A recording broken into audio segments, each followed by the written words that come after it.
All right, listen, y'all, just go ahead and let the guest play. Come on, jeez. That's better. Where'd I go?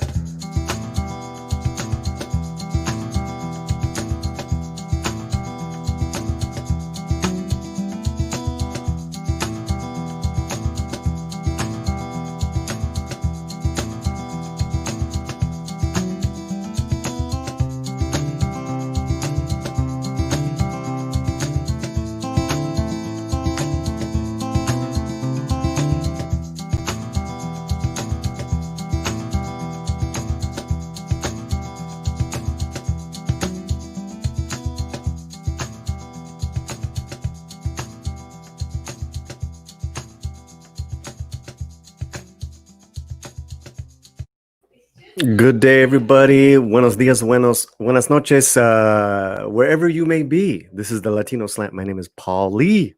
Yeah, that rhymes. Welcome, everybody.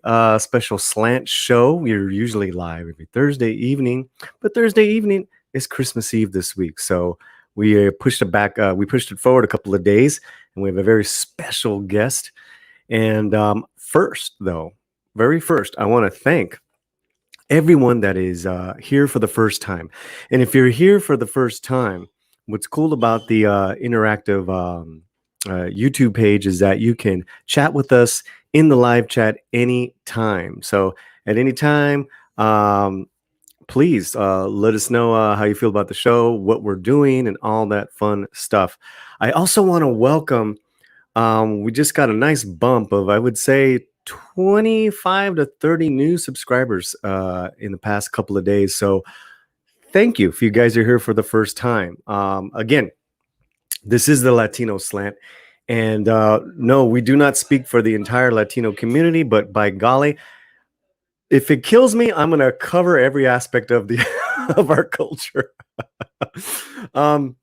So usually we have you know, as far as our channel, we are very music based oriented, and last live show was no exception.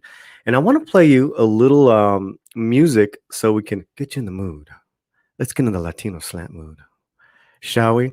And then I'll say hello to some people in the chat, and we will take it from there.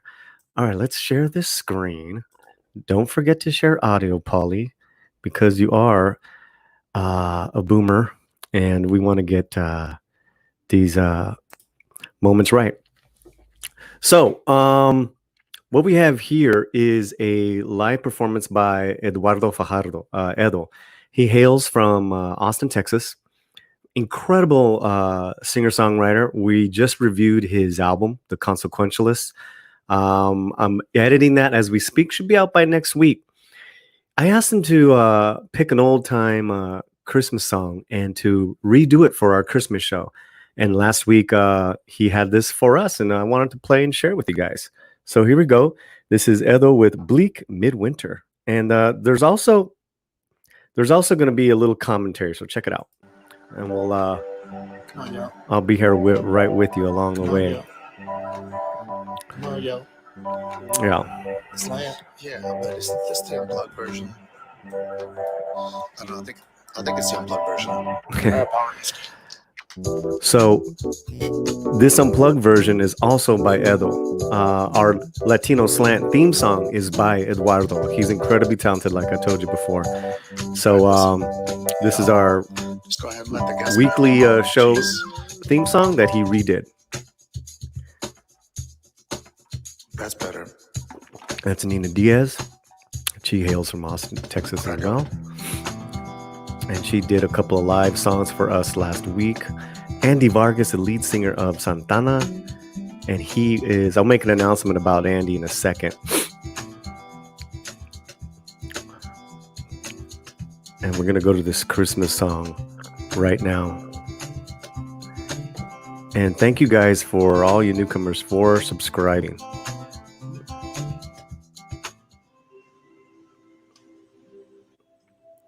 in the bleak midwinter. Excuse me. That's the proper title. Why did you pick that song? Number one, the title attracted me, right? I mean, I think right now, in many ways, it's kind of a bleak midwinter, right? Or it's a bleak winter for us. At least, you know, we're feeling that, I think, all collectively in this country and even in the world. And in the bleak midwinter, frosty winds may blow, roasted hot as iron, water like stone. Snow kept falling, snow upon snow. So he recorded this all on one mic, that mic, and those two guitars performed. I'm sure he did a mix down, but yeah, he did a great job. Killer job.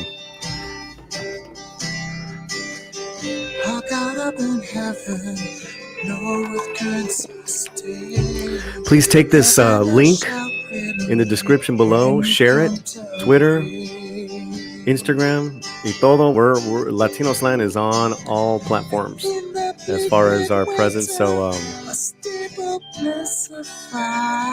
and please comment. I will get to your comments in a sec. I see we have a lot of people commenting. I love it. Christ. Nice. Get it, Edo. Angels and archangels may have gathered there. Cherubim and seraphim thronged in the air.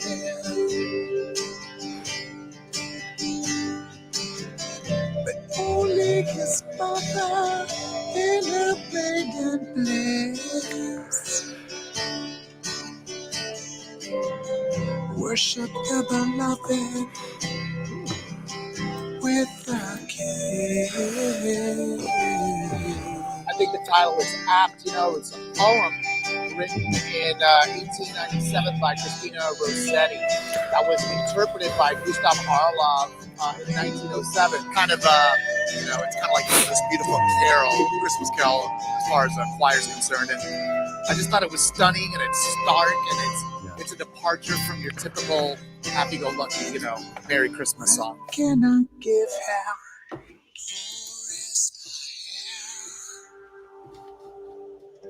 If I were a shepherd, I would give him a lamb. If I were a wise man, I would play my part. Yet what can I give him? I give him my heart. All right. That's Edo with bleak midwinter. So like I was telling you guys, a lot of what we do here on the channel is music based. Andy Vargas, the lead singer of Santana, did 3 songs live for us last week. Now, what's exciting, and here's a little announcement I'll make. He took the 3 songs and got his engineer to remix the sound. So we are actually debuting the remixed, unplugged songs that Andy Vargas sang for us on the show. That is this Thursday. So that video will be up for Christmas Eve, and you know, for people to listen to, enjoy. There's a music section called Latino Slant Unplugged. It's all Christmas songs right now. Right now it's all Christmas. Okay, so I want to say hello to some people in the chat, and then we're gonna bring on my co-host and chat, and then we'll bring on our special guest star. Just another red shirt. Hail, chat. Just another red shirt, man. I sent you your cup. You sent me a photo. The cup arrived broke. Not broke, like it doesn't got no money. Like the cup came broken. So it's already being remade. The Latino Slant cups. Yeah, we got merchandise as well, guys. Hopefully Abogado Gomez, hail. Yes, we have started. Death by Saber, to all my Latinos, Merry Christmas to you, Death by Saber. I hope you are well. Not me. Who is here? Oh, gotcha. Okay, some people talk to each other. So Abogado Gomez, celebrate Alex, bro. Alex Padilla. Alex Padilla became the first Mexican American, um, which is incredible to believe that this did not happen sooner. The first Mexican American in California to be a U.S. Senator. Congratulations, Mr. Padilla. You are smart. You are for the people. Do not get corrupt. You get corrupt, I will come for you. Like I come for all politicians on both sides. I do not. No, no, no, no. So now that you're in, Alex, represent well, amigo. Congratulations. Let's take this moment. But, you know, a trabajar. We got to celebrate those moments, guys. You know, we also talk a lot of science fiction movies, and I've been reviewing the Selena TV show. And check out my reviews on that. You know, there's very few moments that I can celebrate watching that show. I'm not a fan, but that's okay. What I will tell you on this channel, guys, is I will always be honest with my opinions on stuff. All right. And, you know, there is the entertainment. All right, guys. Okay. Who else do we got? We celebrated Latinos love Star Wars. Hell yeah. Star Wars. So Death by Saber, in the trailer introduction, I had Luke Skywalker and I had Pedro Pascal, the Mandalorian, and Robert Rodriguez. What do they have to do with each other? Well, if you are a fan of Star Wars, you know that Luke Skywalker's made a return on The Mandalorian. You also know that the lead is Pedro Pascal, who's been amazing. It's been incredible. But the new episode, the new series that's just been announced, is called The Book of Boba Fett. I'm so excited. I can barely talk. The showrunner and the executive producer is Robert Rodriguez. Robert Rodriguez is controlling and producing a new series of Star Wars, and I am absolutely excited about that. So I also put in Diego Luna, a picture of Diego Luna, and Diego Luna also too has his own Star Wars a series called Andor, based on his Cassian Andor. So yes, Latinos love Star Wars. Latinos are in Star Wars. Denise Hernandez, aquí ando. Okay, more talking to each other. Latinos for Vader. Okay, let's bring him in.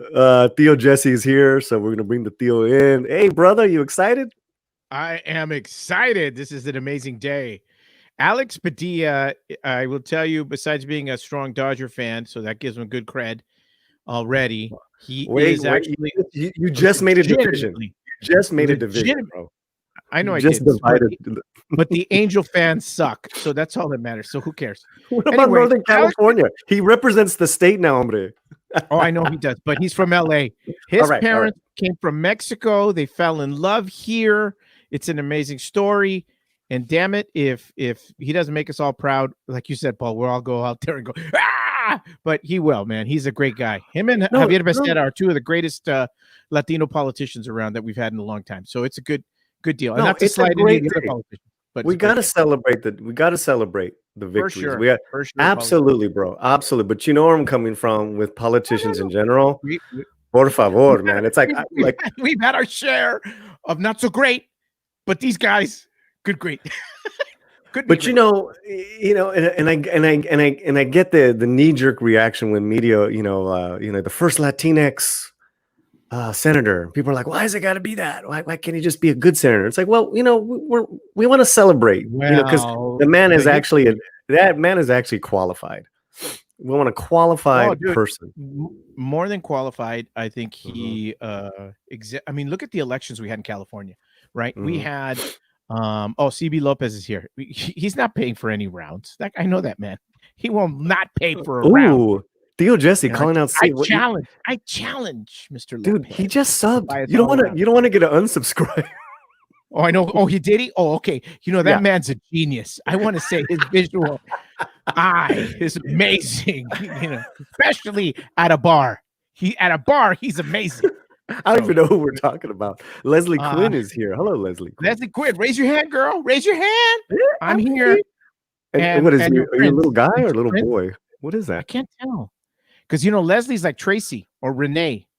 That Renee is the Tracy in Spanish, right? Where you wanted to mess with the kid, doom yourself to psychotherapy for your child by calling him Renee or her Renee. I mean, it's the same thing. Avogado Gomez. Ooh, man, look at you got to talk. That's a professional picture.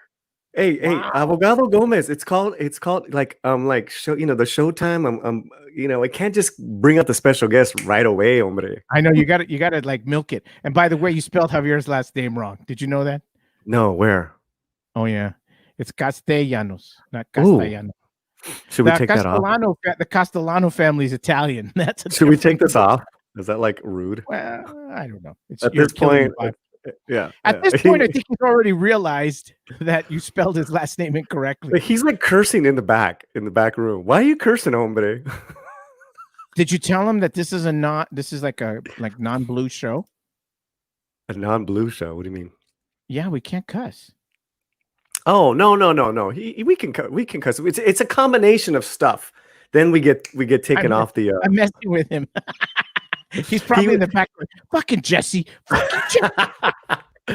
Oh my god. Bring him on because I haven't seen his. He's got the best looking mug in the night. He had the best looking mug in nightclub business. He did, Paulie. Remember back in the day, JC Fandango was one of the most. Abogado Gomez is booking guests now. That's awesome. Wow. He goes from not being able to hear the show to booking the show. Abogado, yes. I've got a couple people that would be great for the show, Paul. It'd be Abogado, awesome. Yes, you can. Yes. And listen, Abogado Gomez is a really professional. Where's Vatosaurus? You know what? That's what I initially tried to get, and they gave me Tio Jesse. So, you get what you pay for, cabron. That's what happens. Don't start with me.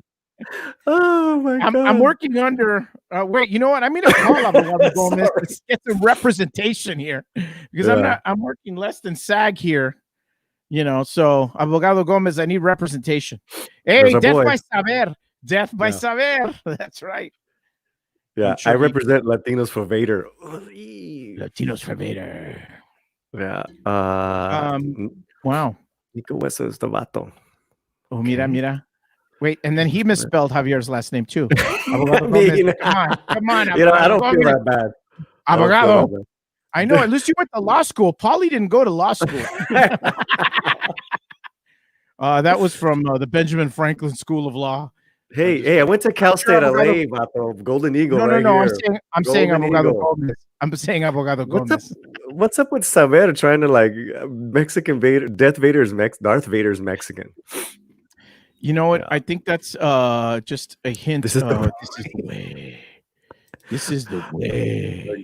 All right. Lord Thoth is here. Hail, Canada. Good evening. Good evening from Canada. Oh, hold on a second. That's right, baby. Hold on a second. I'm gonna mute myself for just a second, Paulie. Oh, can you do that? Okay. 1,000. 2 1,000. 3 1,000. Oh, we're getting Vatosaurus. See, we're already starting a war, but what you just said, Giants all day, every day. Just another red shirt. Exciting times at Latino Sound. Yes, Latinos are involved in new Star Wars filming production. Yes, it's pretty cool. Right. Does Lalo Alcaraz hang out with ustedes? We know of Lalo. No, I'm a personal friend of Lalo, and Lalo is a Whittier resident, just like me, where the girls are prettier, Whittier. So yes, but he's a guy. So why would you say where the girls are prettier? Just because I say that every time I mention Whittier, because if my wife hears this, she'll say, "Oh, he's smart." More like she'll say he's not stupid. That's what she's gonna say. Javier, you gotta wait your turn, Javier. You gotta wait your turn, hombre. Oh, is he itching? I want to come in. I want to come in. I told him 5:17. By the way, I told him 5:17 in the thread. So I told him we're on Mexican time. What time did you tell him? But you know what? He is one of the most punctual Mexicans that I know. So just so you know, he was here before I was. I know, that's what I'm saying. He's punctual. The bands when they played at JC Fandango, they knew they were in for it. That's why that man is the best looking promoter around, because you know why? That man slept. He slept because the band played on time and they got the hell out of there on time. And all right, let's bring him in. Club promoter, owner, photographer, wonderful photographer, and dear old friend of both of ours. Obviously, not so much where I'd spell his name wrong. Javier, hey, there he is. representing LA. Yes. Look at that. And he's got the collar all the way pinned up to the top. That's the shirt pinned all the way to the top. It's very nice. Vato Loco to go with Vatosaurus. That's true. Thank you. Right? We can make a team. I think that's what we'll call the production company when we make a movie. Let's do it. Make it really long so that the people at the end of the movie are going, fuck. It's going to take forever. By the way, I'm a little disappointed in your audio quality. If you notice, Paulie and I have very nice. I can talk into something like you. I'll talk into my Perrier. Oh yeah, ooh, Perrier. How you doing? Wow, not Topo Chico, but Perrier. Very nice. Topo Chico is more expensive, but it is better. So how you doing, Javier? I'm doing Thanks great. for being here. Thank you for being here. Thank you for inviting me. I appreciate it. Is it? I see that. Really bad? No, I'm messing with you. Oh shoot! I was ready to I'm done. Right. No, well, you were in the music business. I figured you would have some kind of a quality product. I was thinking about it, but next time. It'll get me back with you guys, right? No, that's true. It'll bring us back in the day. We have a lot to talk about. I haven't seen you guys in a while. Well, you sound good. It's just that we're on microphones, so you can tell there's a little bit of a difference, but your quality is fine. Well, this is new for COVID, so I appreciate the props, Jesse, about the good looks and stuff. Well, I'm fairly familiar with I'm fairly familiar how to get to your heart and wallet. Where's your GoFundMe? We'll send you some. It's available. Let's say hello to a couple more people, and then we can start chatting about the good old days. Our co-host Kai MFS. He's not co-hosting today with us because I can only handle so many of Jesse. How many co-hosts are there? It varies. It varies. Actually, there's also Barrio Boychek, but he has been, going through a lot of adversity lately. So our prayers are definitely out to Barrio Boychek. That is another rockin' chapeau, hermano. Thank you, man. Well, I don't know. I think I guess you're talking about my chapeau. And look at Abogado. Abogado has subscribed and jumped in to the mix right away. Right. Homeboy is like Mr. But if I'm Abogado Gomez's clients, I'd be worried because he's spending more time on this chat than he is on their cases. I don't know. Just Your Honor, I can't answer that question because I'm chatting. So what is it? I take it Denise is a friend of yours? She's my prima in Mexico. She's watching from León. Wow. We're in 3 countries right now. But she's offended because you fucked up on my last name. And yes, I just cussed. But the other funny thing was Jesse said Fandango. Listen. What the? Fandango? Yeah. What? Jesse? I love you, man, but not Fandango.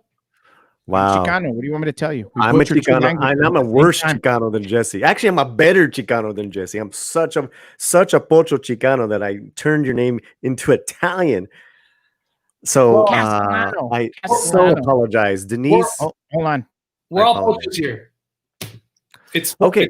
It's pocho power time, basically. So Javier, you are part of a family that has had nightclubs, clubs, restaurants all over the Orange County area.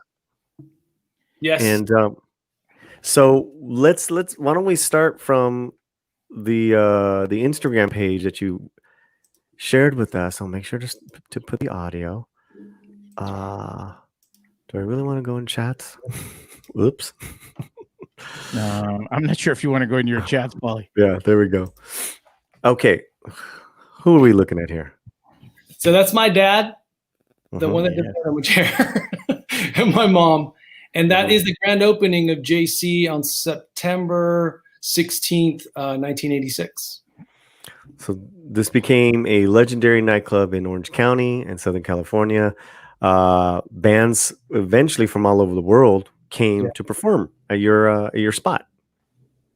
Yeah, like a lot of people don't know the history. So I've been debating about doing something. And finally this year I said, okay, you know what?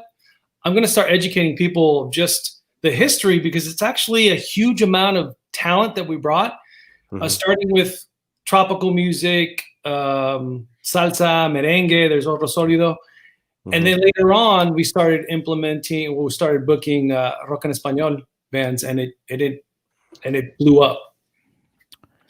One of the greatest nights that I think I can remember at the club was when Orishas was there.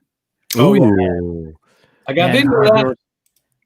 And remember, Javier, there was only like 17 people in the audience. And oh damn! Well, I gotta no. More than that.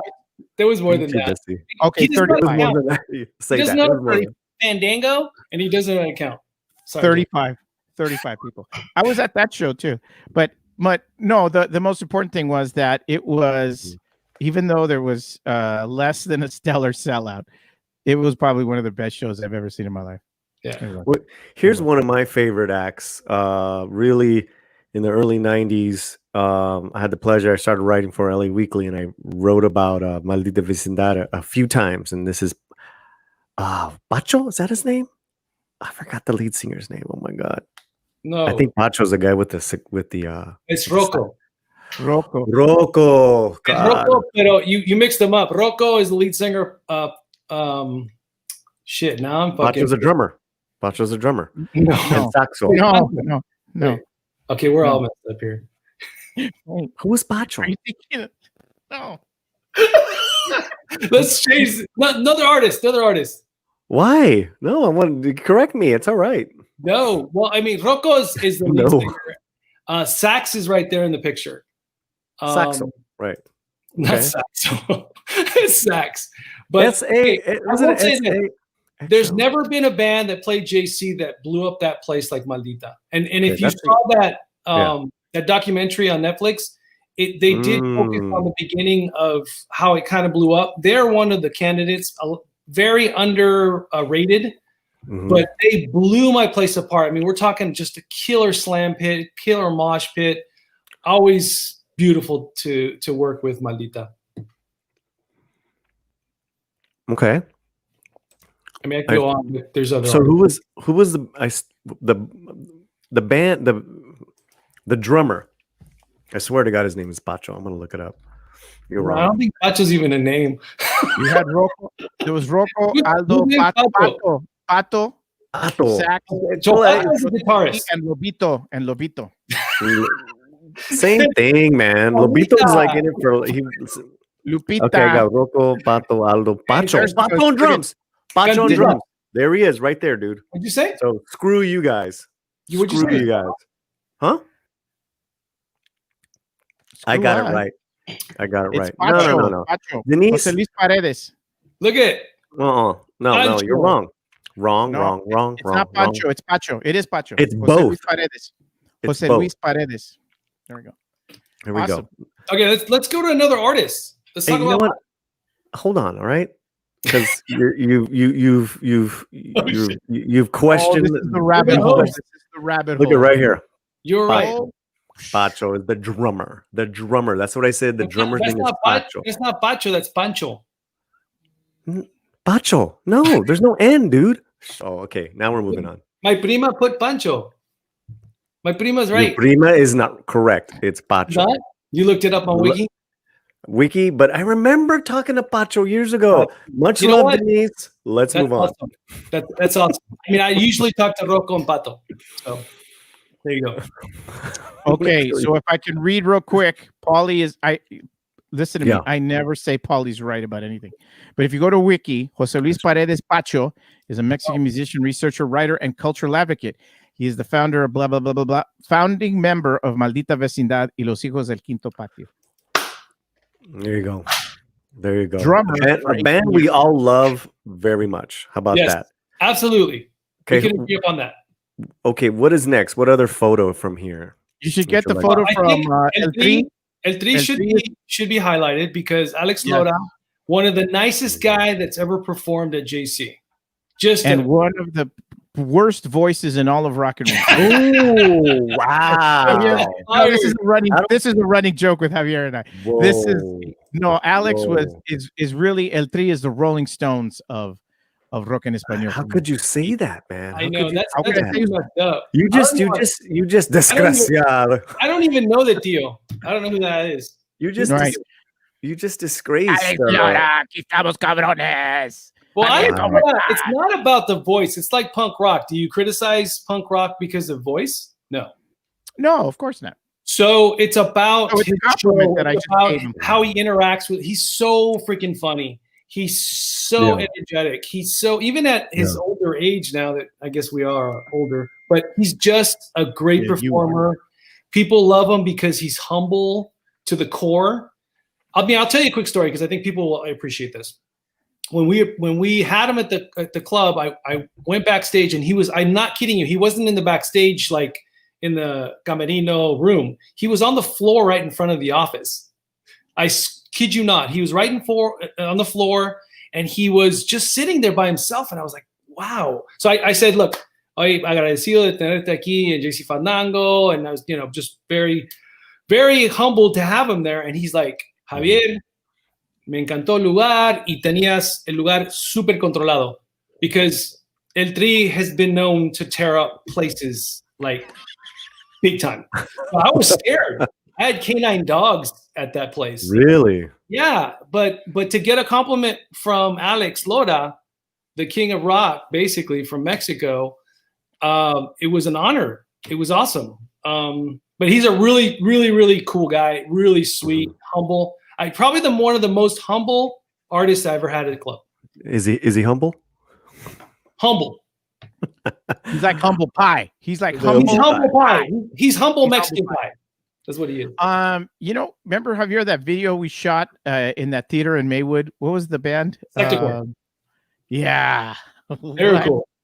They were cool too. Okay, so this was from 20 years ago. This is a little over literally 20 years ago, December 16th. This is December 16th, 2000. This is the great Manu Chao. Let's play his music here.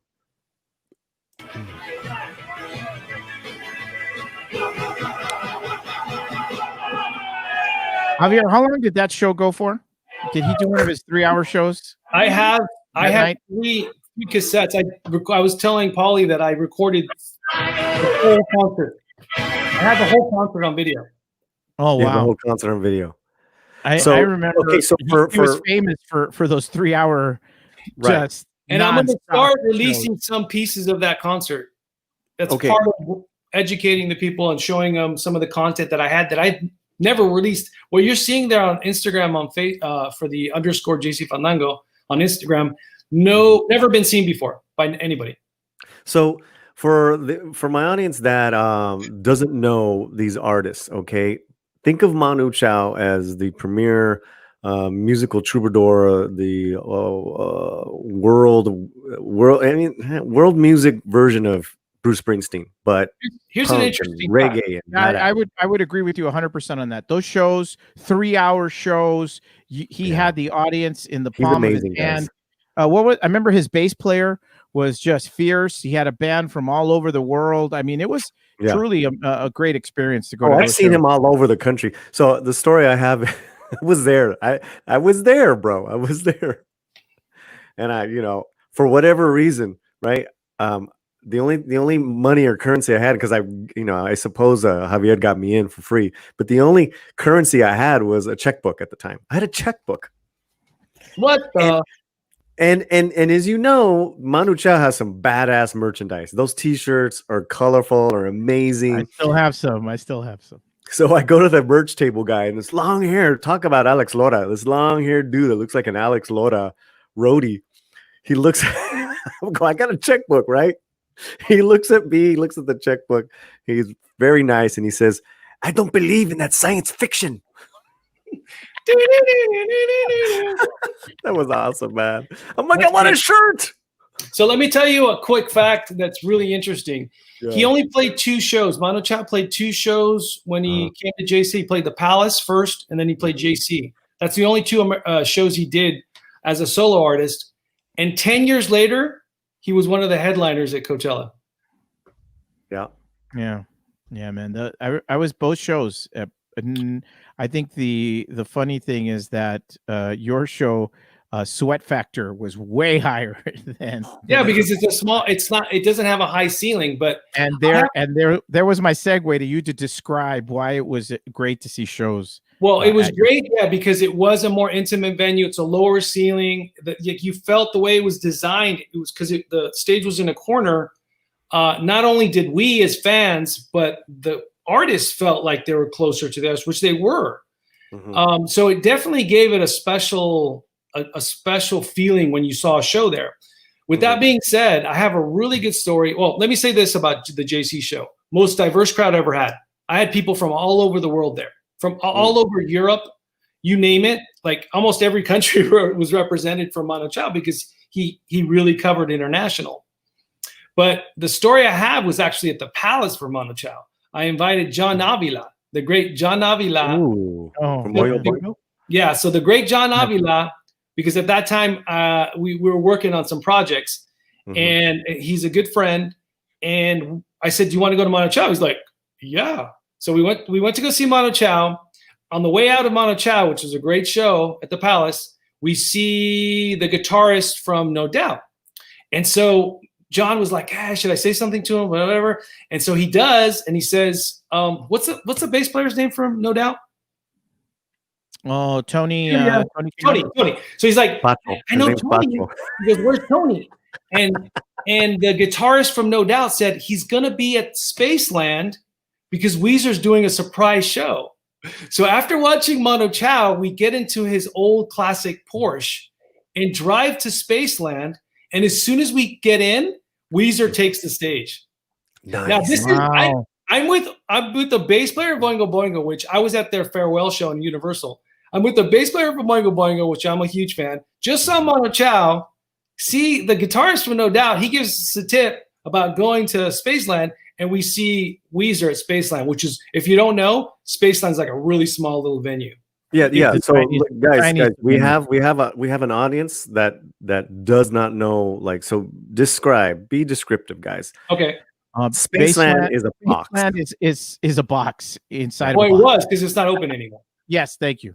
Yeah. But it's like in the first hipster part of East LA. It's probably Troubadour, Roxy size.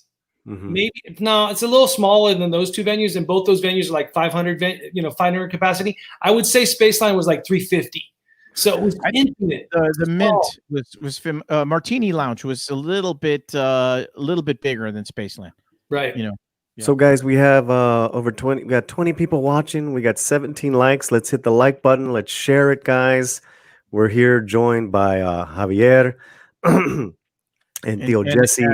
You keep playing that Mano Chao clip, so I'm just wondering at what point is the FCC going to shut us down? Right, at any time. Well, listen. Well, we should probably get on to Beautiful Souls. Yes, I think we should move on. That's a good point, but it's a great segue. Let me lead the way, guys. Trust me. I'm sorry. I got you. Sorry. Guys. Welcome to the Jesse Nunez show, Javier. I thought we were running out of time. No, I'd like to introduce. We're not running out of time, guys. Co-host Super Paulie. Super Paulie's from the other part of the universe. I'd like to go to our chat because these are the people that are giving us their time, and we're entertaining them. But Death by Saber says, "I'm representing city of Vernon, California." Cool. Vernon has a population of 112 people. Is that a real fact? Is that a fact? Yeah, look. Is that a real fact? Hit him up, Saver. Am I lying, Saver? Tell him. Wikipedia that. Somebody. Tell the people. Wow. My hands are up here. It's all right here. 112, maybe 111, depending on COVID. Yeah. I don't know what the numbers are for. I think you're full of it, but it wouldn't be the first time. Alejandro Sanchez. Look it up, cabrón. Look it up. Look it up. Saludos from Arkansas. Looking good, Javi. Arkansas. What part of Arkansas? I mean, does it matter? Well, yeah, it's Arkansas. It's Little Rock. Oh. Little Rock's Bill Clinton. Bill Clinton from Arkansas. Alejandro, thank you so much for joining the Latino Slant. We're here every week. Subscriber? Is he a new subscriber? Yes, these are my peeps. My peeps. I'm bringing Springdale. Look at that. Hey, Springdale. All right, oh, wow. It's where all the gente are. All the gente. We're all over, man. Well, we are. Abogado Gomez, who apparently is not going to be an abogado for much longer. Wait a minute. He just Judge, I need a second, Judge. I need a second. I'm on a chat right now, buddy. You're going to have to give me a second, Judge. This is the Latino Slant. So did you do promotions with Pete Escobedo or work together on area tours? I did not. I was focused on tropical music So it was a lot of salsa merengue. I mean, I did cumbia, I did vallenato, you name it. And then, of course, all the rock en español, which rock en español entails, reggae, punk, ska, pop. I did freaking Paulina Rubio, of all artists. Oh, God. Alejandra. That was the highlight of your career, Paulina Oh, Rubio. my God. Make sure you have plenty of blow backstage. After plenty that, of I blow. didn't drink. Can I say that? No problem. No, you can't say that. No but, problem. We've already been shut down by the FCC at this point, Javier. So just understand. We're done. Look at Leslie. Leslie's trying to let's get to the photography. See, I told you. My people here, they want to talk about. Leslie Quinn is associate producer of the Latino Slant. Everyone is tonight. Everyone is tonight. Let's move, baby. Let's move. I went to school with Leslie Quinn. So give her some love. Is Leslie a male or a female? She's a female. She lives in Santa Barbara. This is just in. There we go. Of the sweetest. Okay, Death by Saber Saber says Vernon is the most corrupt city in California. I agree. Ding, ding, ding, ding. How many people in the city? 112, 111. Just give me the number. Jesse. There's like 17 houses in but it's not Saber. It's not Saber, right? You know it's not. What? He has a freaking lightsaber in his icon. It's Death by Saber. I know, but he appreciates my humor. Mexican Iron Man is correct. Where is Mexican Iron Man? Is he? Did he mention anything? No, I'm wondering if he's in the chat or if he's lurking. He's doing great, by the way. He's a friend of the show and going to be working with us, but he had a bad accident, and but he's convalescing very well. In fact, very well. But he's an Oakland Athletic fan. So we will let that pass. We will let that comment pass. At least he's not a Giants fan.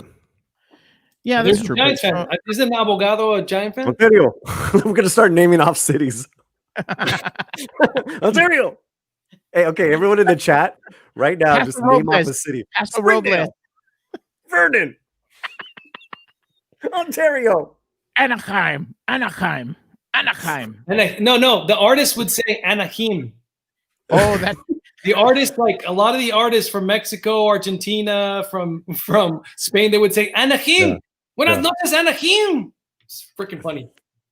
Thank you so much for subscribing. All right, we got a lot of new subscribers. Okay, Hartford. Oh, what's up, Jason?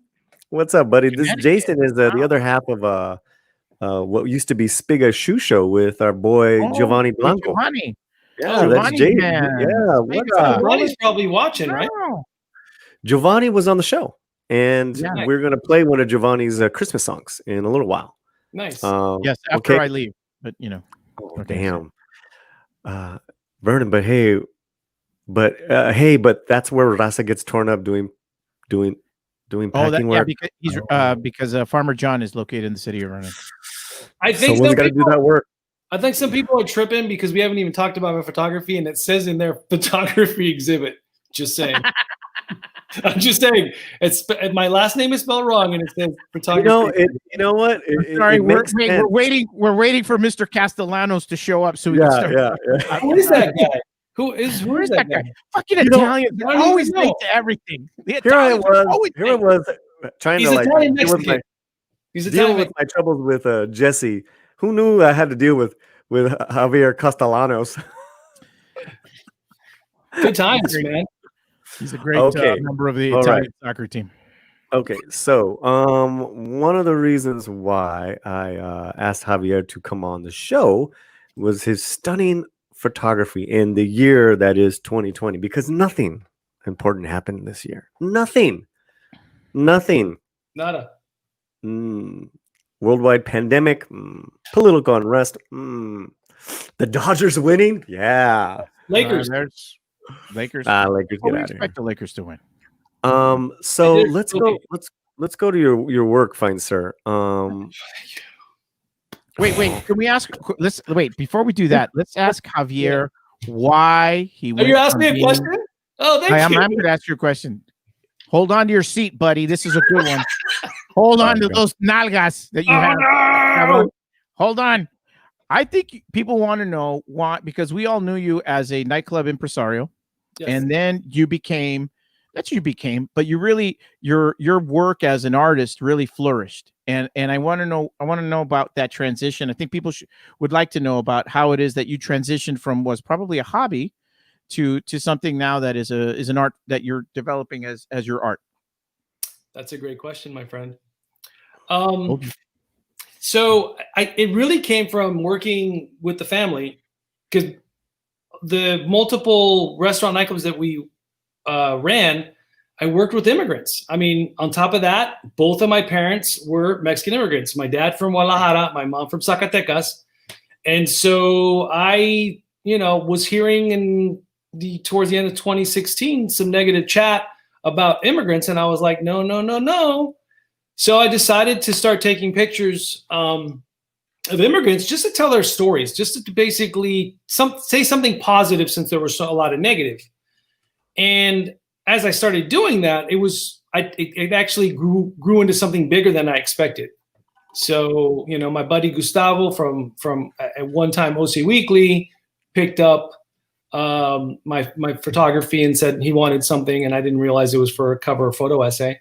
And then someone that you guys know, Patty Lopez, picked it up for Vista LA, and then I was on 34. So it really kind of like grew by itself, like literally through social media. It grew into something that I realized, well, aside from really loving it, I realized it was bigger than my photography and me, or the people that I was taking. It was like, this is something that needs to be said, and it needs to be done constantly, because there's so many immigrants. And so, I mean, to give an update to the people that are watching right now, I want to do a photo book, like a coffee book table with some of the photography. But ultimately, the goal is to make a documentary. But let's be honest, it's kind of tough to shoot during the pandemic. So that slows it down. Not to mention, doing a documentary just takes time. But that's it in a nutshell. It really has to do with one part working with immigrants, the other part actually taking pictures at the club myself. Right. I think one of the things too, and I know you call the project Beautiful Souls, but the imagery for me that I think is striking in what you're doing is the eyes. You capture people's eyes so well. And I know there's that saying of eyes are the sort of the gateway to the soul. But the eyes in your pictures, man, that's the thing that I always look forward to seeing them, when you post them and stuff. And I like them as much as possible to give you some kind of monetary compensation from social media companies. But I think the way you capture eyes is quite stunning and remarkable. And I think that's the part that I love the most. I know that there's the hands, I think, are another feature too that you do really well, but the people's eyes, man, you somehow capture that really nicely. And I just wanted to commend you for that. And I'm really proud of you. Jesse, I appreciate it. I really do. Let's listen to this little video here. I'm gonna cry.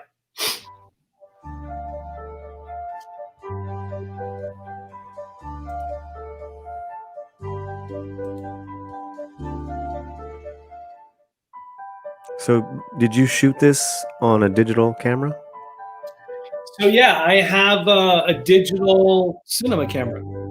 And this footage actually was around the time I just got the C200, which is a cinema camera, and it shoots in RAW, and it's a beautiful camera, and I love it. And these are my boys here that you're seeing. Jesus is like one of my main. That's Jose Luis right there. This is a farm in Irvine, which is right around the corner from where I live, like literally like 10, 15 minutes away from me. That's Jaime. And they came out in the photo essay. And I keep on going back to take more photos, take more video, because that's going to be one part of the documentary. But it's going to be a series. And that's going to be one of the episodes. You know what is interesting, Javier, that you mentioned about shooting in RAW and having good equipment, right? That C200, that Canon product, is a really nice piece of equipment, and I think you should talk about the importance of that. Not that it's, whatever people can afford and they can shoot and do that and to do your art. But the fact that you've had that piece of equipment, I think is really interesting, and you made a choice to do that, obviously. Well, it's an investment, and I agree with you. Where your first point is like, it doesn't matter your equipment; it really is how you're going to tell that story. Because let's be honest, the new phones that are out there, they're making movies with iPhones and really good stuff. It really is the person that's behind the camera. But with that said, I've been a Canon shooter for a while, and I started with the 1DX. Is for my photography, and then I have the C200. Now I have the R5, which is a mirrorless, which is my latest work is that. And it's, and I stayed with Canon because once you start, Canon does have the best lenses. There's no doubt about that. That's like just a given. I have the lenses, that are Canon. What I find striking too is the date that this was. I think at this point we can look back and say the only thing that was really going on was maybe the Australian fires. COVID was like kind of like the China thing, like was happening over there. Kobe was still alive, and life was normal. So it shows even more how important what you did. And then what you did all year. When I say 2020 year in photos, I'm not just talking about like what the stuff that we've seen all year in news. I'm talking about these people who we deem, we would think of as invisible or not important, whereas they became way more important than we can ever imagine this year. Right. The people that pick our food, the people that feed us, the people that clean up after us.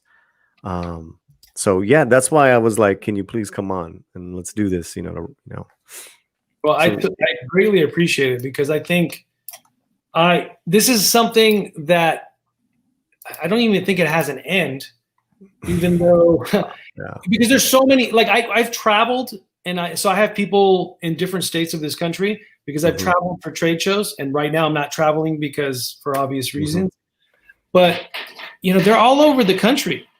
Yeah. And they're doing all this work that's underappreciated.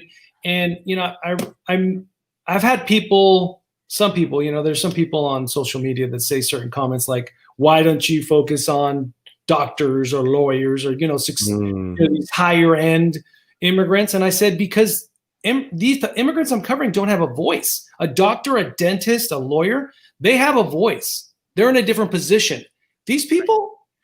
They don't really have a voice. They don't really talk. I mean, most people don't even acknowledge them. And I think that's where I go back to the eyes, Javier, is that there's something my father always said, when you're talking to somebody, look them in the eye, right? And more often than not, these are people that people don't look them in the eye, right? And I think that to me, that is one of the it's always trippy when we go somewhere or with my kids or whatever, and I see that the person is Spanish speaking. Automatically, I jump into Spanish mode, right? And it's like my youngest son asked me one time, he said, "Well, how did you know he spoke Spanish?" Right? And I said, "I could see it in his eyes," right?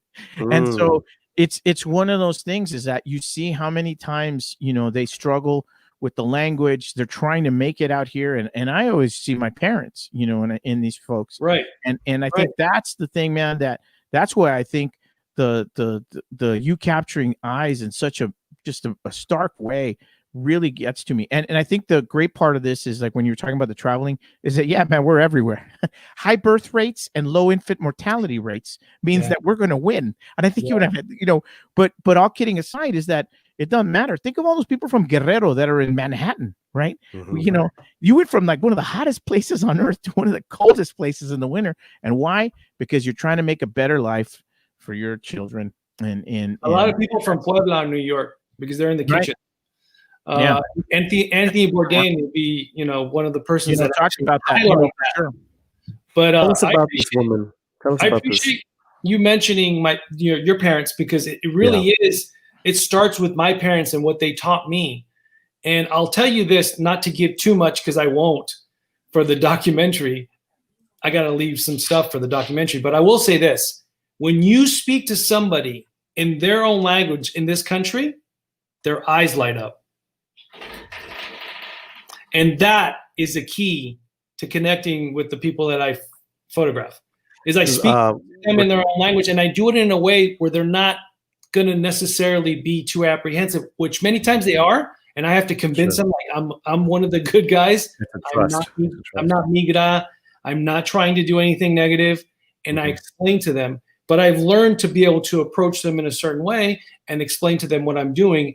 And 9 out of 10 times I get it. Not always, but I do get it 9 out of 10 times, I think. We're talking with our special guest, Javier Castellanos. Castellanos. His project is called Beautiful Souls, highlighting the work of immigrants in this country. It's a project that he's been doing all year long, which I feel is they are the great unsung heroes of 2020 in this country. And what the end of 2016 is when I started. I understand, but you know, I'm just talking about this year in particular. Of course, okay. I mean, listen, we're not. I'm just saying that. Sure. This next one was from March, and this is hey, Paulie. Yeah. Before I forget, I have to go deal with Cub Scouts now. I lead so many lives. What? Oh my God! I'm trying to train them into being casino sharks, but that's really what we're gonna do right now. We're gonna gamble. Can't believe you're gonna take off. Good job. I'm a parent. And yes, you are. And a pain in the ass sometimes. But I count myself lucky to be friends with both Paulie and with Mr. Javier Castellanos, and I think that I count myself lucky for being friends with both of you. But certainly, like I said before, I am very, very proud of Javier and the work that he's doing. And I have to thank him for all the free tacos he gave me at JC Fandangos. You're welcome, JC Fandango in Anaheim. So hey, thank you, Tio. That's not my Tio. I know, it's okay. I look younger than you, Kevin. That's why you grew the goatee. All right. With that, Paulie. Hey, thank you for the nice words, Jess. I appreciate it. And it's great seeing you, man. As always, we'll have to get together soon. Yeah, I love you, bro. We'll get coffee and then we'll go to a park and look really weird at the park drinking coffee. I'll bring my dog so it doesn't look so weird. Oh, okay. That's good. Yeah, I'll do that. I'll just stare at your dog. You know, Jesse walked my 2 dogs when I was there. We did that. Oh, I know. It was fascinating. They love me. Anyway, all right, guys. Okay, brother. We'll see you. Merry Christmas, everybody. Merry Christmas to the fans. Merry Christmas. And Leslie, change your name. All right, we'll leave it at that. Okay. What the? Bye, guys. Bye. Let's go to the chat for a second. We're so proud of you, Javier. Thank you, awesome. Leslie. Jason, amazing conversation. Yeah, we're just getting started. I'm like, why are you leaving right now, brother? But you know, it's already going to be 6. We'll go for another 15, 20 minutes, guys. Let's do it. We're not. And then Death by Saber is actually wrenching for us. So Death, go ahead. There's also links in the description below. Thank and you, also push subscribing to all our great channels. Okay, so let's go on, man. Tell me about this woman here. So this is really interesting. It's actually a really deep story. I will say the timing is crazy because this, like, let me start with just saying that after I finished doing this was after a trade show. Mm-hmm. And I got into my Uber when I was leaving to go to the airport, and the Uber driver's like, "Hey, you basketball fan?" I'm like, "Yeah." He's like, "Gobert just got COVID." And that's when they shut the NBA down with COVID. And I was like, because I'm an NBA fan, I was like, oh, this is real. Like literally, I was like, oh shit, this is real. But literally, this is right. The last trade show I did since this whole thing started. And now going back to her, man, she is a warrior. That's all I can say about her. She worked for other people with Mexican food restaurants and, you know, worked in the kitchen and finally said, you know what, I'm going to just go do this on my own. And she, you know, I literally, this is what I do, just so you know, to find beautiful souls in other countries and other states. I just drive into areas where I know there's Latinos or Mexican immigrants.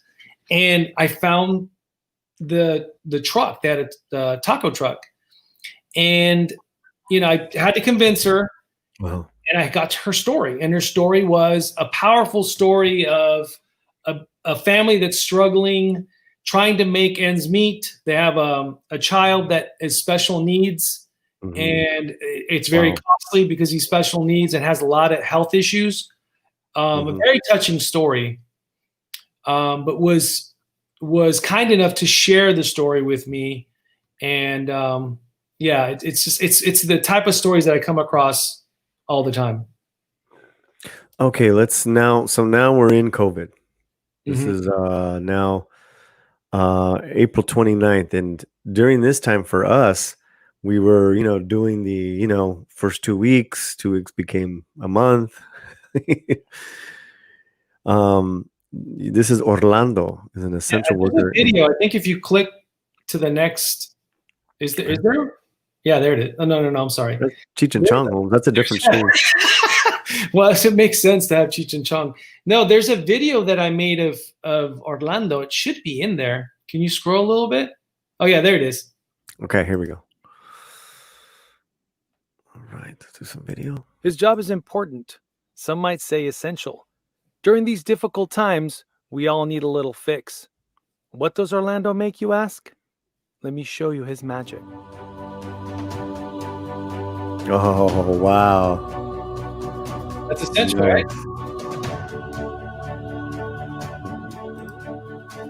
Very nice.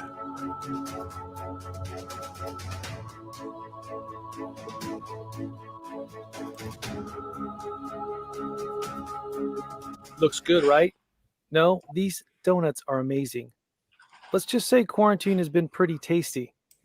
And even Irvine PD loves Orlando's donuts. Great.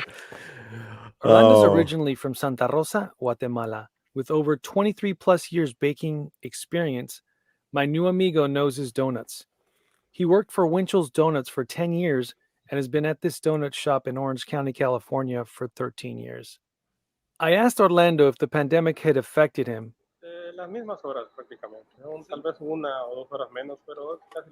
He said thankfully, he has not been affected. He has only lost 1 or 2 hours in his schedule.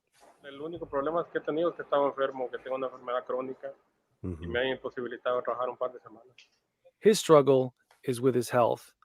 At times, one of his hands gets so swollen that he cannot work. Orlando works to support his family of 5. He's a good guy with a great heart. And we are lucky to have this beautiful soul baking these donuts with a whole lot of love.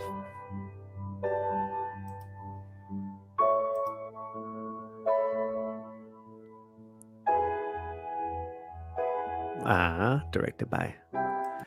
Nice, bro. Very nice. Very nice.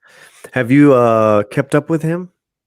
I haven't because my panza is growing, so I'm trying to stay away from the camera. Everyone's panza has grown. So I'm trying to control that. But honestly, I would like to go back there. But the cronuts are freaking ridiculously good. So, where was the footage that you did where you just basically went from one side of the protest to the other?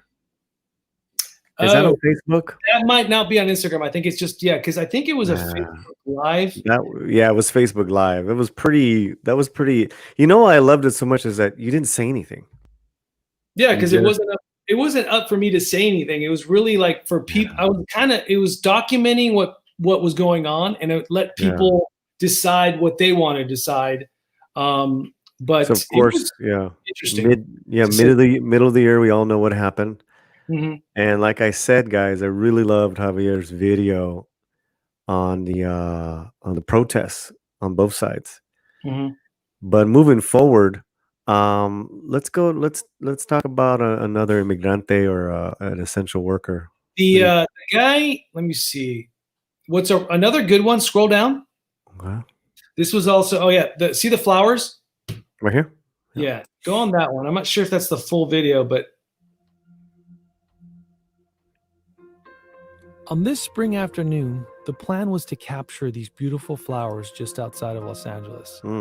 This is the Poppy Reserve in Antelope Valley. Nice. Many people are scattered throughout the reserve taking selfies and hoping to rack in the likes. Driving into the reserve, I found a pleasant surprise.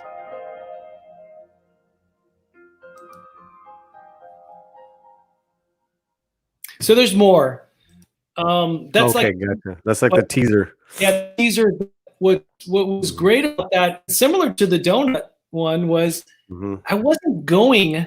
Yeah, that's another video. That might be. Oh, that's the whole video. Sorry. Okay, let's watch this. 1 minute and 41 seconds. It's On this spring afternoon, the plan was to capture these beautiful flowers just outside of Los Angeles. This is the Poppy Reserve in Antelope Valley. Many people are scattered throughout the reserve taking selfies and hoping to rack in the likes. Driving into the reserve, I found a pleasant surprise.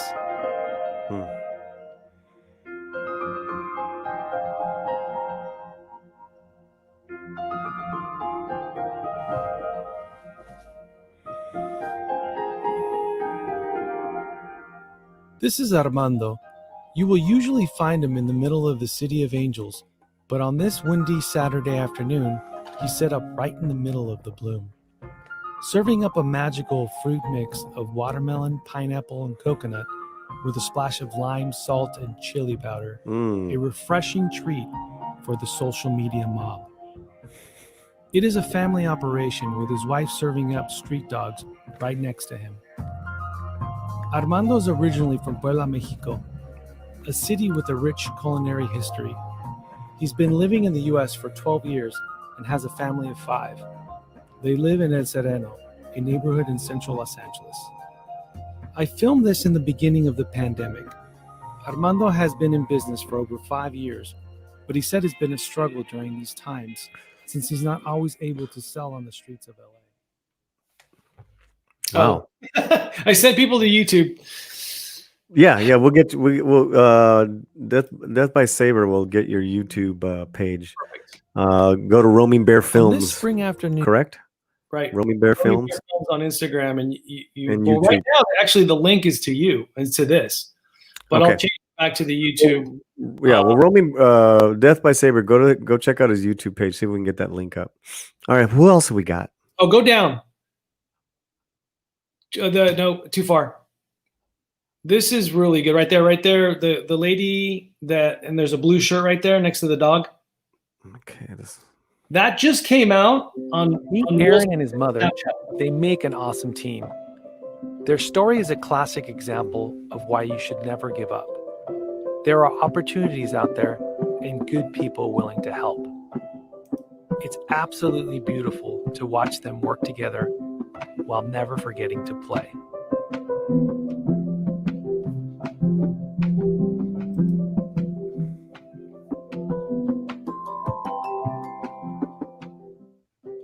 Meet Aaron and his mother. So what's the story then? So the story is really beautiful. The story is a classic example.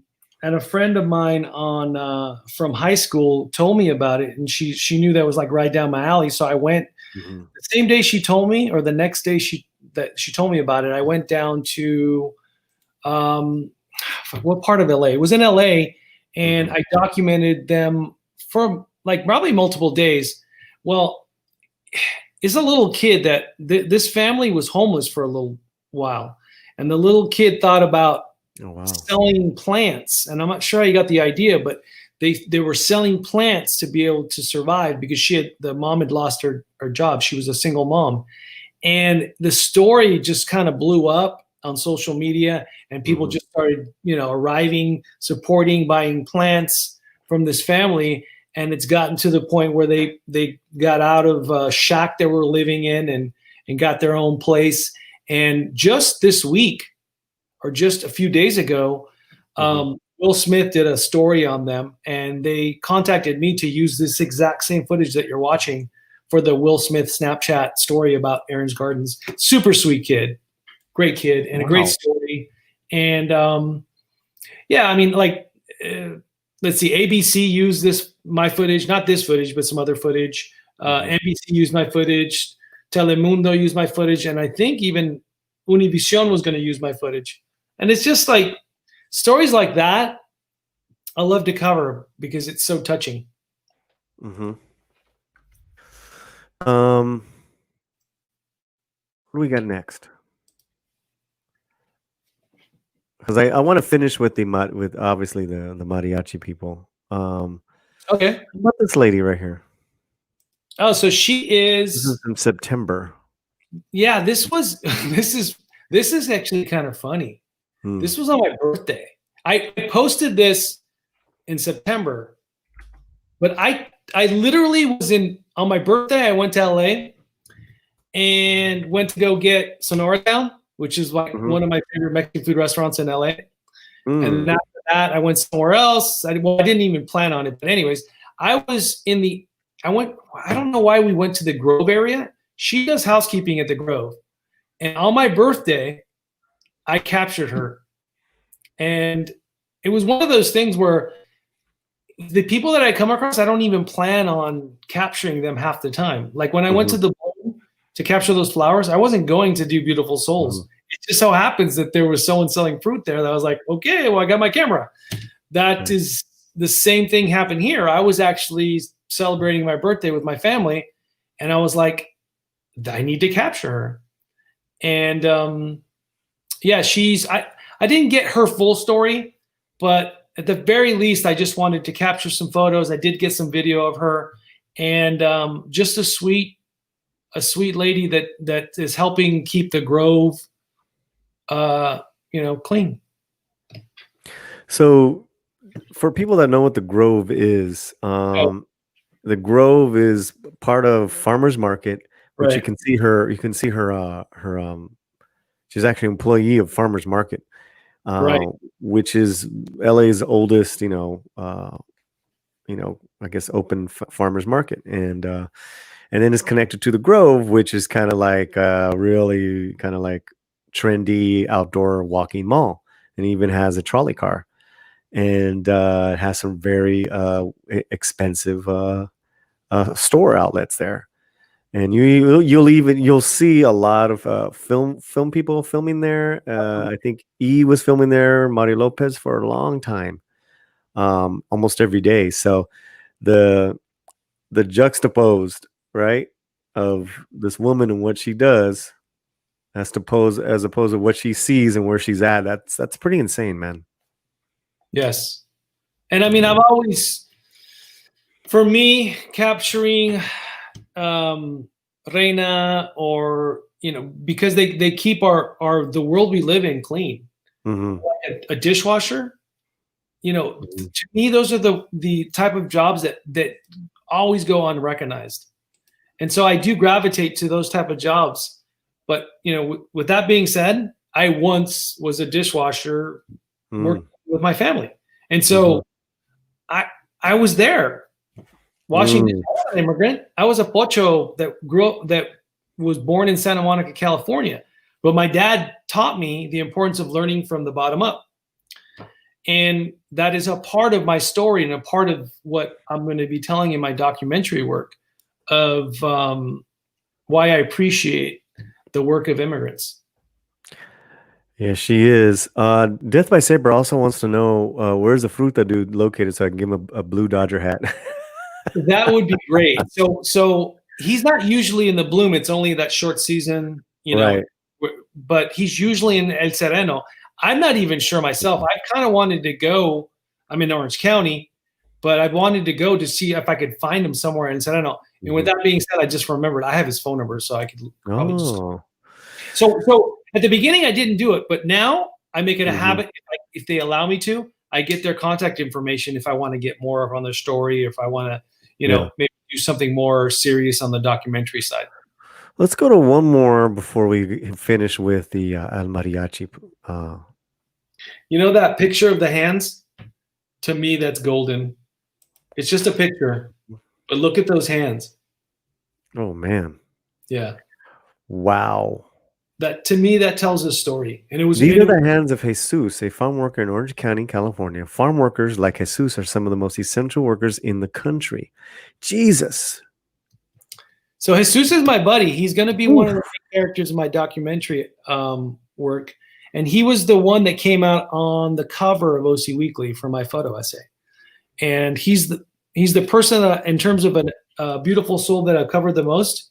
Jesus is the one.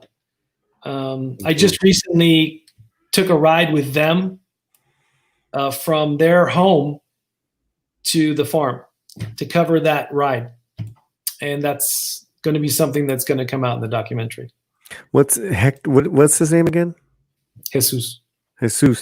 Where's he originally from? Michoacan. So everybody on that farm are all from Michoacan. They're from a small town called La Puntita or La Punta, which jokes that you could put there, but yeah, they're all related. They're like all family. It's a very common thing. There's the cover story. That's Jesus. There's the cover, right? That's his hands. This is the catalyst. Yeah, this is the catalyst of Beautiful Souls. Because when Gustavo had the vision to say this is important to cover, which because his family and his grandparents and uncles worked in farms, as my family did, he appreciated the photos of the farm workers, and he came up with that line, "They pick what you eat," which is classic. And then I wrote a short essay on why I started doing what I started doing, but it was a story in photos about these farm workers in Irvine. Let's say hello. Hello to Snow Dub Music and Entertainment. Hola, what's happening, Snow Dub? He's a fine supporter of the channel. Abogado, how much you charge for license fees to show your documentary to the public or community organizations? You guys should definitely talk later. Yeah, DM me, Abogado Gomez. Con mucho gusto. Those hands, I'm Groot. Years of working the field. God bless him. Wow. Yes, God bless him. Yeah. And you know what's something I was recently talking to a friend of mine, and what is so powerful is the fact that these people are so humble and so happy, right? Right. Well, right. People they're not caught up in like, oh, I need the next big house or this, freaking new whatever car. Like they're not caught up in that because they're just surviving and they're happy surviving and they're sending money to Mexico to their families. And that is what they do, and they're happy with it. And they're like, if you could hear the banter that I have with them, which we will, right? Yeah, you will, because that's a big part of my relationship with them is they have a good time out there just joking around with each other and with me, making fun of me, and I'm happy I'm happy when they make fun of me because then I feel like I'm part of the crew. You want to take this one on from your cousin? What you said? I was talking about my dad. Oh, he was also a beautiful soul. Yeah. No, yeah, that's touching. It's really powerful. I mean, I lost my father to cancer, and she just lost her father. And God bless you guys. Y te quiero mucho, prima. And that's getting me somewhat sentimental. But you know what? There's nothing wrong with getting sentimental. No. This has been a year of it's been a year of everything, bro. It's been a year of everything. And including loss and life. Look, you would not be here with us at the beginning of the year. To now, this is like, the fact that you're doing this and sharing this with us is amazing. Cool, man. I want to finish up with our poster boy. Yeah, this is awesome. El mariachi. You know what's funny is with Sergio, most of the time it's not planned. Like I don't have a plan. Like I don't have somebody telling me, okay, talk to this person. I literally just show up to Mariachi Plaza, and it's a day they were shooting something in that area, and so there wasn't, for whatever reason, probably because of COVID as well, there wasn't a lot of mariachis. And I drive into the area and I was like, I don't see mariachis. And then I see this one guy with his trompeta, and I yell at him. I roll down my window. I was like, oye, compadre. And he's like, ¿cómo? He's like, oye, te puedo tomar unos fotos. And then, so he was just listening to me. It's like, okay, I captured his attention, and I'm going to explain it. Yeah. And so I explained I gave my spiel, And what was amazing to me on this with working with Sergio was he told me multiple times he doesn't allow other people to take pictures of him. Oh, interesting. Always wanted to take pictures of the mariachis. And I've experienced it myself. Like I've been there a couple other times, and a lot of the people there just say no. So it was weird and interesting, and also very rewarding that he told me, "Yo nunca dejo que me toman fotos," and so I never let people take pictures of me. And for whatever reason, he felt comfortable enough with me. It's a bigger picture I got to take a picture of him. And so this is him, like I said, stand at the corner and then just come walking towards me. And you get people moving and just doing a natural thing, you get a more natural pose, which is what I captured there, which was nice because it's hard to just capture. I mean, this is true, like a lot of street photography where you don't have a lot of time sometimes and you don't know what you're going to get. I mean, there's plenty of times where I've gone out there and failed and not got any good footage, especially if I don't have a lot of time, because I'm not working with, any professional lighting. I don't like to use flash. It's literally just natural light. So it's just what I capture in the moment, which makes it that more rewarding when you do get some gold, which this is, in my opinion, some gold with Sergio. And he's a young kid. He's only 22. He came here like 6 years ago. So that's all he knows is a mariachi. He came from a small town in Zacatecas, and a town in Zacatecas that's known for musicians, mariachis, and it was his story was so interesting, and he kind of gave me a little, rundown of what's going on right now with COVID and how difficult it's been because there's a lot of older mariachis that are having a hard time because the mariachis have got COVID. Wow. Yeah.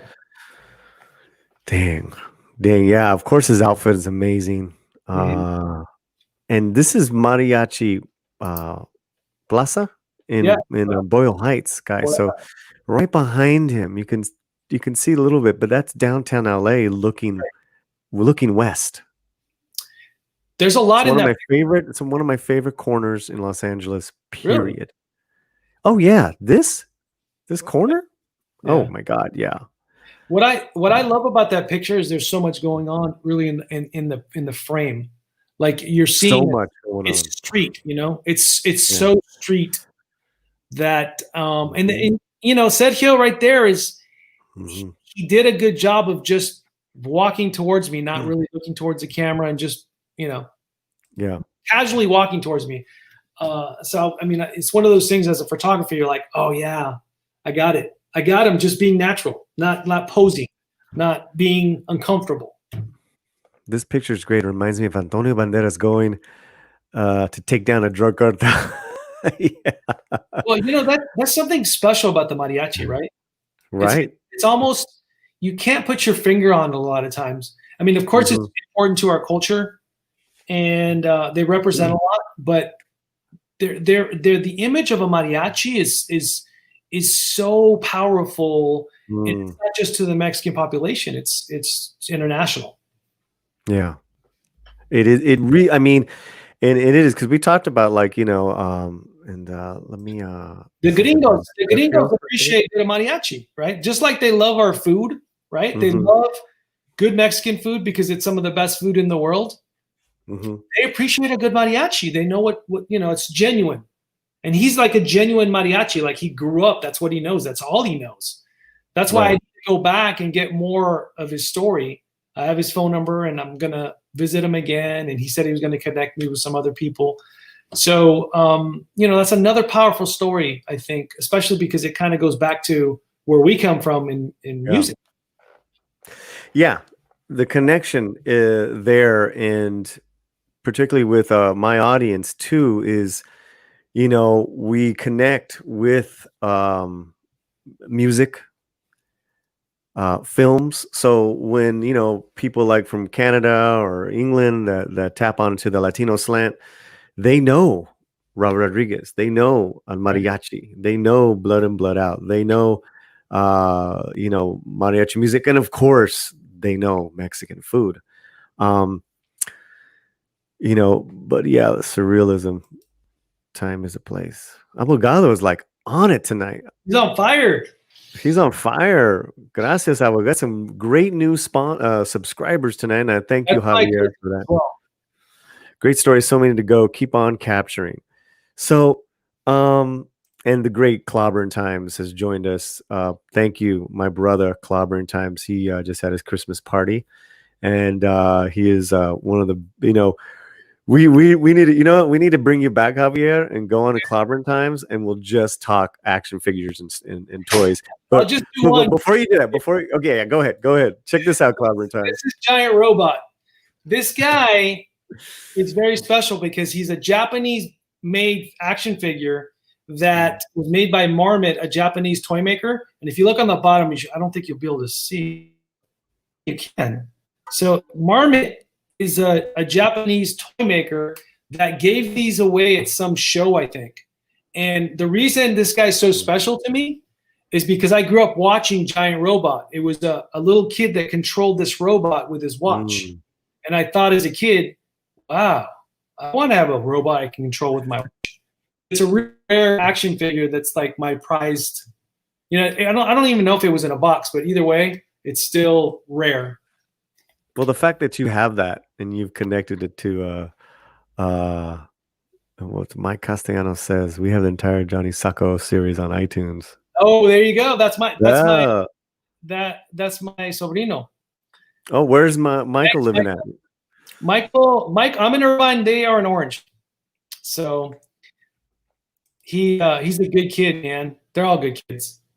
They're all good kids. Yeah. Ultraman, that's my boy because I'm 56 years old. Come on. Nice, Abogado. Yeah, it's cool. See, the thing with Ultraman is like everybody knows Ultraman, right? Yeah. Everybody knows Astro Boy. Mm-hmm. Not everybody knows Giant Robot. And so the collection of stuff I have is unique. Yeah, show us a couple of. I have to do this because not everybody knows Monty Pythons, but if you're a fan of toys and action figures and just pop culture, which we are, I have the collection of Monty Python's Holy Grail action figures. Wow. So, I mean, I have a bunch of stuff. Is that a Life of Brian? No, this is the Monty Python's Holy Grail. Oh, the Quest for the Holy Grail. Yeah, to me, that's their best work. Brian's great. But Life of Brian. Yeah. I mean, look, this is one of my favorite scenes is the rabbit scene. It's got the bloody rabbit that attacks them. Oh my God. To me, that bloody rabbit and that rabbit scene, which I posted on social media, is one of the best comedic scenes ever. We were just talking about This Is Spinal Tap the other day, how it's like the greatest American comedy. Right. But they really owe everything to Monty Python. So Monty Python's, that's the thing. What you just said is so key. Like they are pioneers of just the wacky, craziest shit in terms of comedy. Yeah. That, even when they first came out, I just saw a documentary probably a few months ago about them and their story.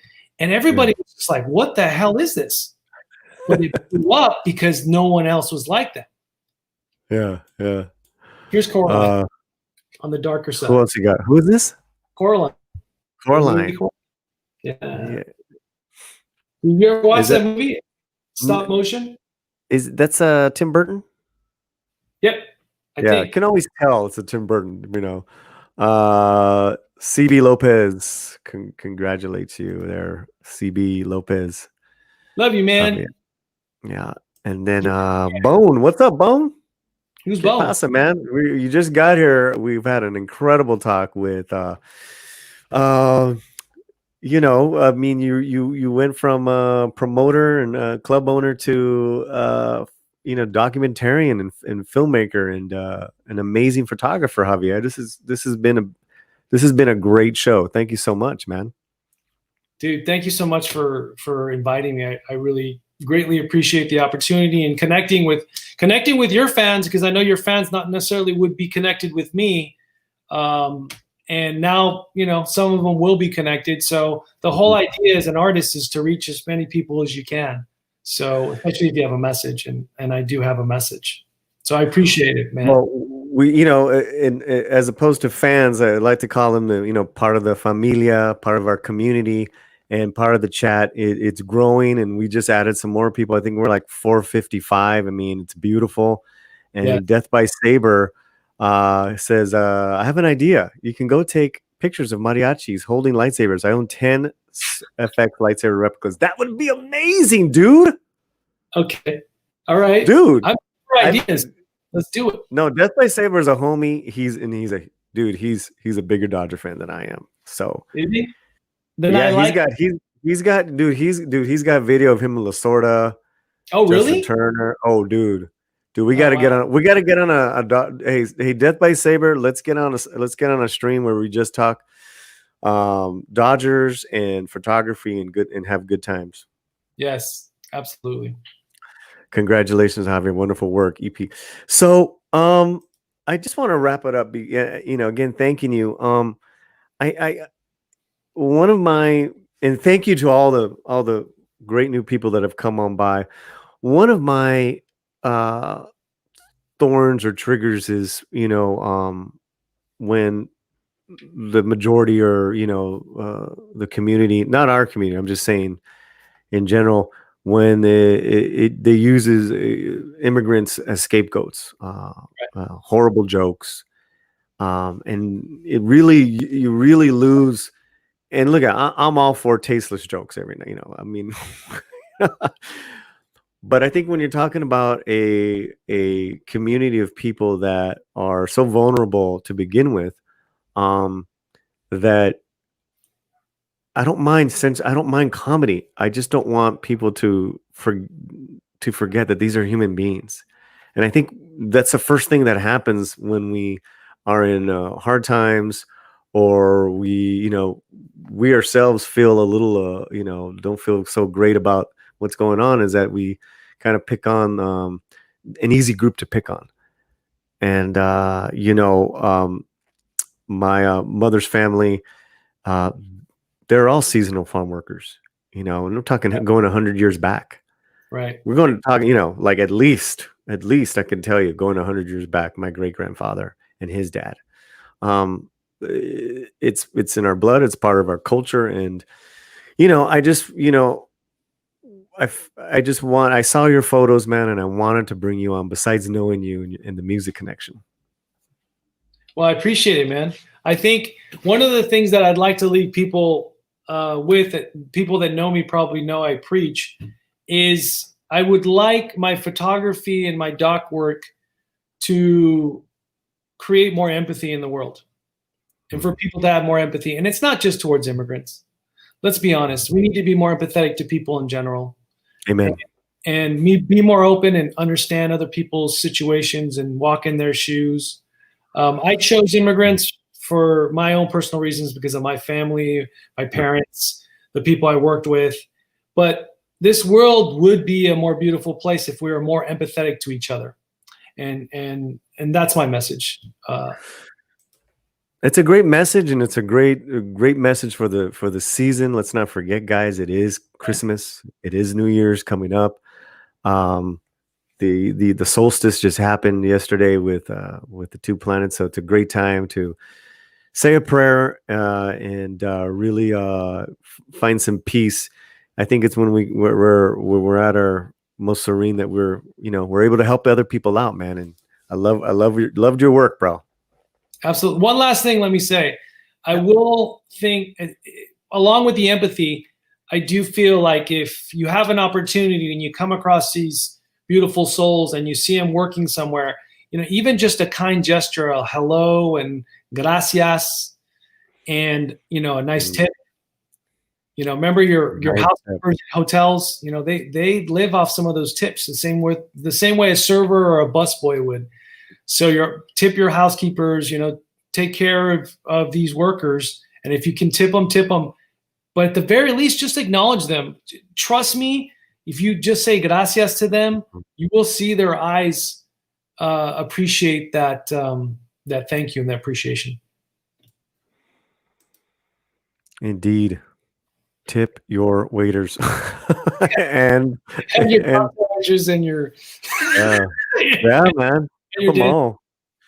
Tip them on, because and that's a great it's a great point, because their work just goes so unrecognized.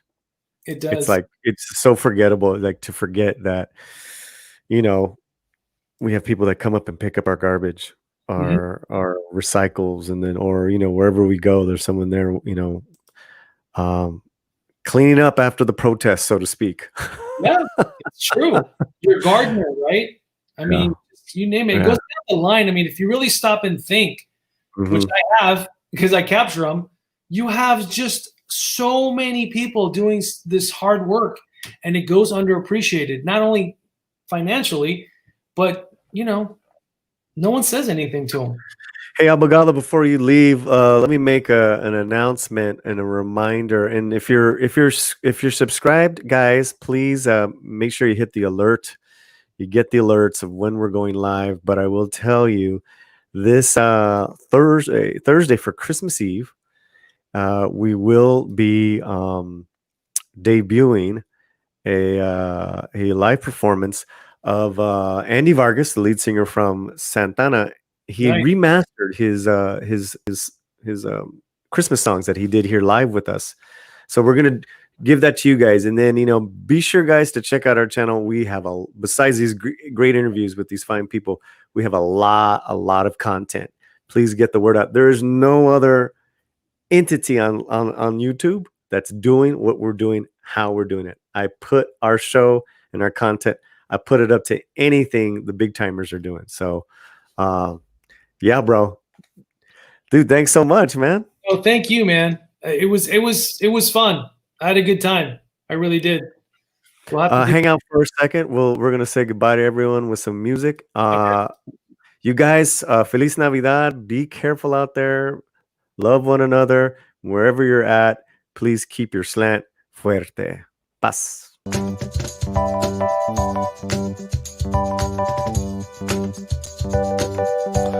right, listen, y'all, just go ahead and let the guests play. Come on, jeez. That's better. Back up.